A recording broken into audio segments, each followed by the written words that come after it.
Olá pessoal, tudo bem? Sou Marcelo Nunes, venho aqui compartilhar com vocês mais uma dica clínica que, dentro da minha experiência profissional, dentro do que nós acreditamos como o mais adequado para levarmos tanto ao profissional quanto ao paciente os melhores resultados, compartilho com vocês aqui uma dica sobre como nós coletamos o enxerto de tecido conjuntivo subepitelial.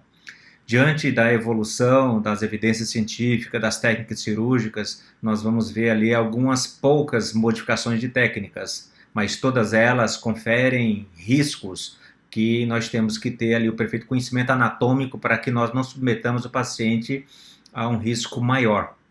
Toda cirurgia tem um risco.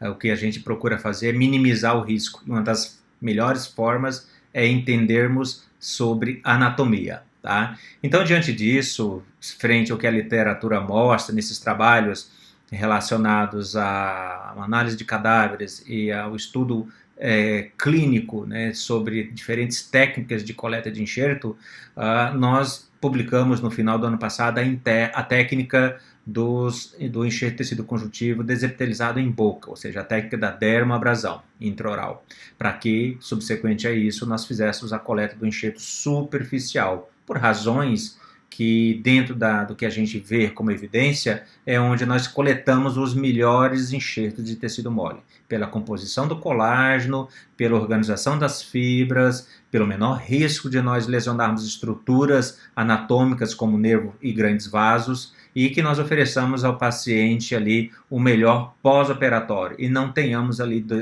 diante do transoperatório riscos maiores de sangramentos excessivos. Tá? A técnica da dermoabrasão é uma técnica que eu venho fazendo com muita frequência e principalmente em pacientes com palatos de pouca espessura, ok? Então vamos lá na sequência do vídeo. A técnica de coleta do enxerto, ela pode ser feita ou pela coleta do enxerto gengival livre e posterior desepitelização em bancada, ou ela pode ser feita também com a desepitelização intraoral, através da técnica da dermoabrasão. Neste caso específico, a gente faz uma mensuração simples para a escolha da técnica. Tá? Então, se eu mensurando o palato tiver uma espessura menor nessa área de premolares e molares do que 3 milímetros, eu vou para a técnica da dermoabrasão, porque eu sempre vou optar pelo enxerto do tecido conjuntivo superficial. Tá? Se eu tenho um palato menor do que isso, tirar pela técnica do EGL, eu não vou conseguir desepitelizar e vou continuar tendo um tecido conjuntivo profundo. Então a gente delimita a área, tá? Dando sempre a distância ali para a organização do nosso espaço biológico, manter o nosso espaço biológico ao redor dos dentes, faz-se o uso de uma broca esférica, diamantada, montada em alta rotação, criando ali a dermoabrasão. Vejam as camadas de epitélio sendo removidas e você vai criando ali a exposição, a remoção de todo o tecido epitelial até a lâmina própria, expondo, portanto, o tecido conjuntivo, e o sinal disso é o próprio sangramento. Tá? Então, quando você para de fazer o uso da broca, você vai observar o sangramento. Esse sangramento é o indicativo de que você chegou ao tecido conjuntivo.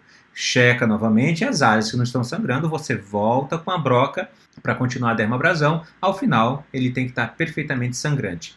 Faz-se ali o aprofundamento das incisões para poder fazer a coleta, sempre mantendo o periósteo e o tecido conjuntivo profundo no próprio leito, porque isso beneficia o reparo, garante ali ao ambiente um novo tecido para que aquela estrutura se regenere o mais rapidamente possível, minimiza o risco de nós termos grandes sangramentos, porque nós não estamos chegando a nível periostal, e a morbidade, portanto, se torna menor. Tá? E o que é o mais importante dentro dessa técnica é nós coletarmos um enxerto de tecido conjuntivo com essas características. Este é o grande objetivo dessa técnica cirúrgica, motivo pelo qual essa é a nossa técnica de primeira escolha dentro dos cursos e dentro daquilo que nós recomendamos para desenvolvermos e melhorarmos as características do tecido mole ao redor de dentes e ao redor de implantes. Claro que ao redor de dentes a espessura é um pouco menor. Hoje se fala em torno de 0,6 milímetros de espessura, é o suficiente para você poder fazer os recobrimentos radiculares.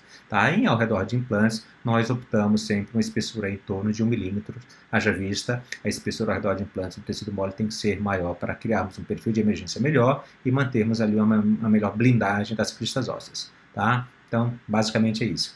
Um grande abraço, espero que curtam, citem, compartilhem, tá? Porque isso é de domínio público. Um grande abraço a todos. Até mais.